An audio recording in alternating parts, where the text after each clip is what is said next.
ચીનના ટાઇફૂનના અવશેષોથી ગુજરાત થશે જળબંબાકાર, આ આગાહી કરી છે હવામાન નિષ્ણાત અંબાલાલ પટેલે।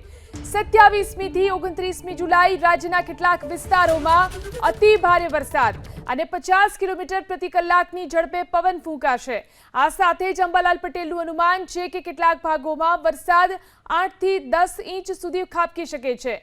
उत्तर गुजरात में भारे वरसाद थवानी शक्यता है। पवननी गति साथे वरसादनी गति होवाथी नीचाणवाळा भागों सावचेती राखवी जरूरी है।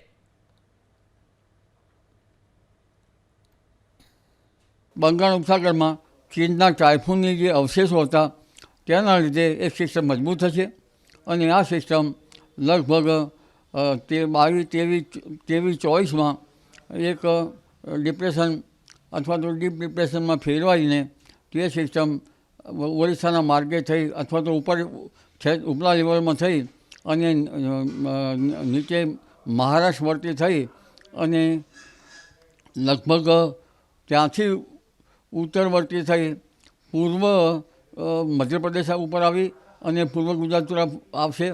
तेना कारणे पूर्व गुजरात में भारेथी अति भारे वरसाद थवानी शक्यता रहे। तारीख 27 થી 29 અને ત્યારબાદ 30 સુધીમાં લગભગ મહીસાગરના ભાગોમાં ભારેથી અતિ ભારે વરસાદ થવાની શક્યતા રહેશે। પંચમહાલના ભાગોમાં ભારેથી અતિ ભારે વરસાદ થવાની શક્યતા રહેશે અને સાબરકાંઠાના ભાગોમાં ભારેથી અતિ ભારે વરસાદ થવાની શક્યતા રહેશે।